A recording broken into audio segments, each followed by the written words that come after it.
And then straight away, as soon as I put pen to paper and I knew what I was going to say, just emotion flooded out of me. I couldn't help myself. Like, I was lucky I had glasses on because they were fogging up. There was bloody tears filling up in my glasses. I had tear stains all over the front. And I just had to get out of them all because I was like, it looks like I'm seriously upset right now. And it was just tears of joy and of gratitude. And I went to the park, finished writing these. And as I said, Hugh recommends that you hand these cards or these letters to the people receiving them in person.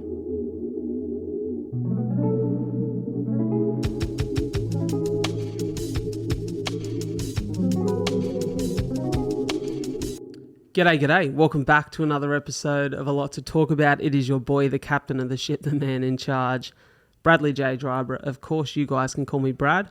It's always a pleasure to be here. Today, not with a guest. You know how much I love to sit down with a guest, but it's not always possible. I've got some great ones coming up though, so hold your horses. And I've actually had some great ones in the last couple of weeks. So if you haven't been tuning in, I highly suggest you go back and listen.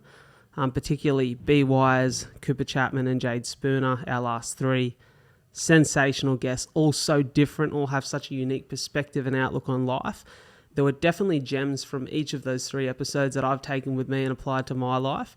So I know you guys will too, and the feedback from the greater audience has been amazing. So thank you. Wanted to talk about things that are happening in my life, a few things that I'm working on and actively trying to embrace and create within my own life. Things that are happening for me quite naturally at the moment, things that aren't. And I think definitely, you guys have heard me chat a lot about my trip to Port Douglas at the start of the year, how refreshing that was, how formative it was for coming back and feeling clear about my path and what I needed to be doing. And I kind of had similar this week. I went away with my dad and my little man, Hunter, and 3 generations of driver boys on the road and just enjoying good time, being relaxed, and really just a lot of great company without distraction. And it was actually such a refreshing and amazing week. I loved it so much. We went away on the Thursday. A couple of mornings I got up and ran and jumped in the ocean. And some mornings we just took it easy and kicked back. And we had coffee every day, watched plenty of footy, made dinner every night. It was just an amazing week. And I feel like those weeks for me where there's not the stress of like day to day, and stress is good. Don't get me wrong. Stress is good. It motivates you. It drives you in the right direction where managed well. But just sometimes that reflective week where there's nothing to do and you can just be in your own head with your own thoughts, writing things down, working through maybe some situations or some troubles that have arose within your life. And I just felt like I come back so clear and so ready. And one of the things that I really worked on while I was away was this idea of my goals. Why are those goals speaking to me right now? Like, are they genuinely coming from a place of pure intrinsic motivation, or are they motivated by external pressure? What are my values? And the value conversation come up because I had a great chat with Cooper Chapman, one of my recent guests, and he spoke about being in an Olympic surf camp, and the mindset coach was talking about creating your philosophy, which is almost like your purpose for life. And he said, we shouldn't be defining ourselves by our achievements, but rather by our values and how well we live by them. And I love that. And it definitely struck a chord when we were sitting to have that conversation and as I watched it back in my editing process.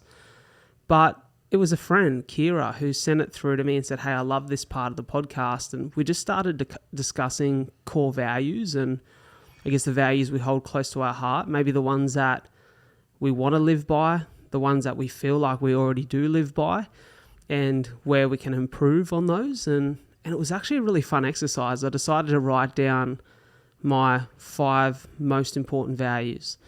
4 of them I felt like I was living really well by. The 5th I felt like I needed some work in some areas. And I want to read them to you because I feel like this is something you definitely don't need to share with people, but part of me being in this position where I choose to is to be vulnerable and to share this stuff with you guys, and I enjoy that. And my first was happiness. I define happiness as when I wake up in the morning, I want to smile because I'm doing what I love. I'm grateful for the simple things, my health, and the people that make life great. For me, that's really simply defined. I think we should all strive to be happy and truly happy in our lives, and that's something you can't be 100% of the time.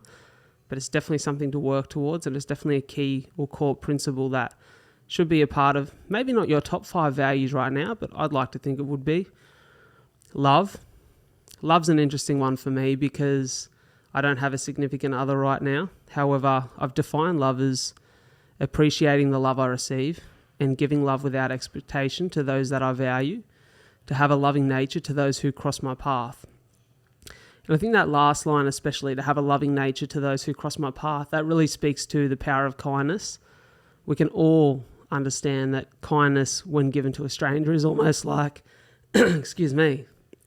kindness when given to a stranger is almost like the greatest gift to yourself. It makes you feel so good that you've been of service to others, and I want to speak about that a little bit later in the episode, a profound experience in my life recently. Authenticity was my third, and I've defined that as to be honest and accepting of my truth. If my intention is honest and means no harm, then I should be proud of who I am. Better to be at peace with yourself and at war with the world than at war with yourself and admired by the world. I love that quote at the end there. And it doesn't specifically mean to be at war with the world, but I think it's better to be misunderstood by others, but truly understand who you are and love yourself and what you see in the mirror. It's so important, that self-love. Resilience being the fourth. So no matter the adversity or the size of the mountain that must be climbed, I'll continue to believe that I'm capable of anything I want to achieve, provided I place action behind my intent. You guys know I'm big on this one. Big part of the 42 for CF story and my health journey has been loads of resilience. And resilience isn't something you can embody without action. That's something I truly believe. I believe that we're all placed in situations and have opportunities to overcome adversity, to overcome suffering, and to thrive in suffering throughout the course of our life, whether that be really tough situation at work, a tough situation with a relationship, with your health. We're provided with these opportunities almost weekly to show resilience, almost daily, you could even say. And sometimes it's just getting out of bed in the morning when you don't want to. So continue to put action behind the intent of being resilient, and I guarantee it will form a really important part of your life. And in this world, it's very tough. Life is tough. It is hard. It will beat you down if you let it. Resilience is something that's so important to have, and I really encourage everyone to it doesn't even have to be one of your core values. It's just something to look at and to consider and say, hey, where could I be more resilient in my life? And then give yourself a pat on the back almost for where you're showing a little bit of resilience already. The fifth, the final, the one that I feel like I need to do the most work on is the value of being courageous or fearless. I feel like at times in my life, I've not backed myself for fear of what could go wrong or that it may not work out in my favor.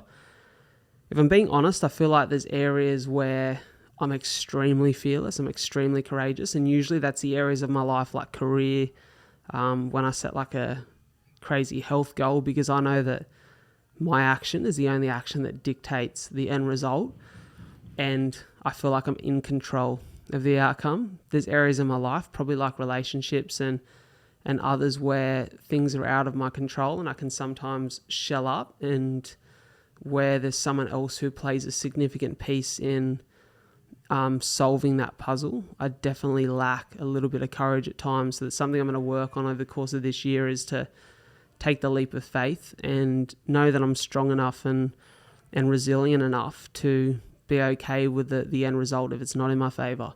So that was kind of the chat on values, and I just thought it's something I wanted to share with you guys. Maybe sit down this week at some stage and think about your core values, write them down. I feel like writing it down, putting it on paper, sometimes you'll call out your own bullshit. Like you'll look at something and go, yeah, that actually ain't me. I wish it was, but it's not. I need to work on that. And I definitely had that throughout the process of me going through this exercise. Another thing to talk about was an amazing coffee. I had this amazing coffee. It's not just that it tasted great, that it was shared with my good friend, Ty Grieve, Fooney.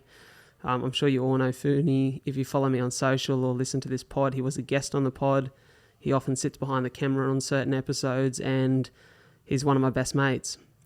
Fooney and I were sat here at Liam at the HQ having a coffee on this just Saturday past, the weekend, long weekend, and we're just having a conversation. Our conversations are never really too shallow or surface level. They're always quite deep and thoughtful, and this conversation really led into was almost like a therapy session for me, talking about a few things that I wanted to work on to improve my life, my overall well-being, my happiness, all of that. And I'm in a great place. So I don't want that to sound like a cry out for help or anything, but I feel like as someone who's actively always trying to work on themselves and always trying to be self-aware, those are the conversations that you need to have, right? And we were sitting and we were talking about a guy who we both nut hug a little bit, Hugh Van Cullenberg from the Resilience Project. We're massive fans of Hugh and Hugh's work. And one thing, and just quickly, if you've never listened to the Imperfects podcast, which is Hugh, his brother Josh, and Ryan Shelton, I'd highly recommend that, especially the episode with friend of our podcast here, Harry Garside. And then Hugh's got a book called The Resilience Project, and he's got another book, and he speaks on stage. He's just an incredible human being. And the Resilience Project is all about finding happiness and finding direction in life. And one thing he talks about is the service of others through giving someone a gratitude letter who really means something to you, who you're truly grateful for. And Funi was sharing this with me, and we're just discussing this topic. And when something like that is in my head, I feel like I have to act on it immediately. So my first port of call was to buy 3 gratitude cards for my 3 nearest and dearest. And if you know me, you know that that's my dad, my mum, and my sister. I love those 3 to death. And I'm not going to ramble on about how much they mean to me because you've heard it a million times on this podcast. But I basically had to act on it straight away because I knew how profound this would be for me and for them.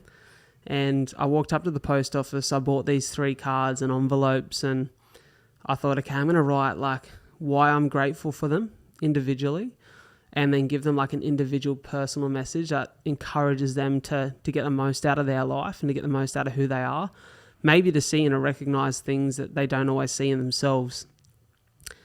And it was a beautiful day. The sun was shining. I was in the mall, and in the mall in Wollongong, there's like these rocks that are laid out in the middle. And when I mean rocks, they're almost like bench rocks where you can sit down and enjoy the sun. And I thought, it's such a nice day. Maybe I'll sit down and write in these here. And I had a pen with me.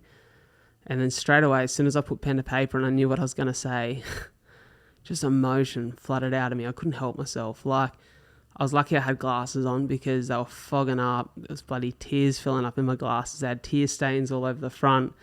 And I just had to get out of the mall because I was like, it looks like I'm seriously upset right now. And it was just tears of joy and of gratitude. And I went to the park, finished writing these. And as I said, Hugh recommends that you hand these cards or these letters to the people receiving them in person. And I knew I wouldn't be able to sit in front of them and watch them read it because it would just make me too upset, and I didn't want to force emotion on them. So I called my dad, who I live with, and I said, hey, I'm on my way to watch one of the boys play footy. Can you come down to the front? I've got a card for you to drop off before I go. So he come down, and I thought, okay, I'm going to keep it together here. And I said, hey, mate, this is just and then the tears started coming. I was like, this is a gratitude card. I wanted to give it to you. I told him about Hugh Van Cullenberg before. I said, look, you just need to read it while I'm gone because I'm going to get too emotional. And, I'd done the same to my mum and my sister. And it was just such a beautiful experience. I think it's what I spoke to before was the power of kindness and gratitude and sharing it with others and how profound that can be for you as well. And my very good friend, Zach Bidoff, who has just started his new venture called the Project of Happiness, has this quote that he's always said to me, and it's, having gratitude and not sharing it is like wrapping a gift and not giving it. And I love that quote because it is so true.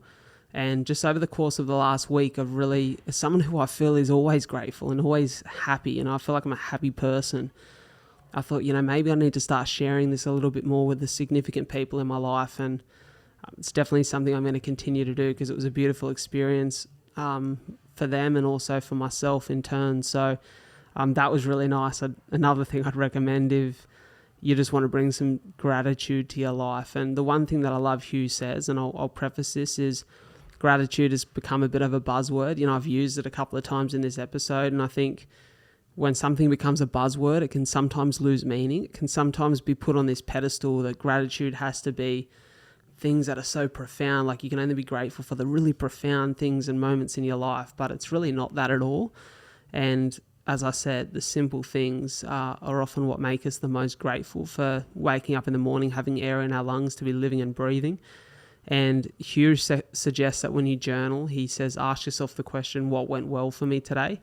As a way of expressing gratitude. And I love that. And I just feel like that last weekend has flowed on so nicely into this week. Like I went for a long run this morning. I was scheduled to run 12 Ks and, I just had this feeling. I was like, I'm not going to drive down the beach to start this morning. The beach is 2 minutes from my house, so it's not far. But I was like, I'm going to start at home. I just wanted to put my sneakers on, head out the front door.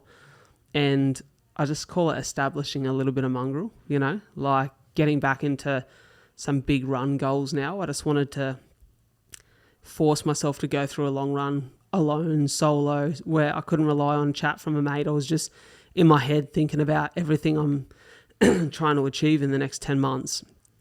And I couldn't wipe a smile off my face. I was just running. I just felt grateful just to be putting one foot in front of the other, to be out in the sun, to be experiencing the cold, to be just loving life with a pair of sneakers on. And I just done this beautiful route which headed up towards the mountain and watched the sunrise from up there and come back down through the park, the Botanic Gardens, the uni, and then back to home. And I actually pulled up here at the end of my run to get a coffee after 16 Ks. So I ended up running a little bit further because I was enjoying myself so much. And it really is a simple thing. So I guess to flow on into the next topic of conversation for today is a little bit more on that, running. And as you know, how good's running? I love running.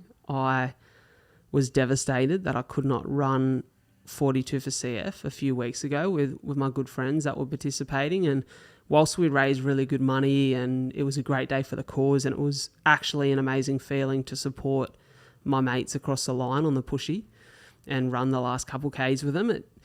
For me, it's just, I know how much I personally get. And this is something I was writing a lot about over the course of the last few weeks, and in particular the week I was away. I get so much mentally, emotionally, and physically from setting myself a challenge, working towards it, and just adopting everything I need to adopt in the process to achieve it. It's so good for my mind. It's so good for my health and my headspace just to be working towards something like that. So I thought I need a new goal.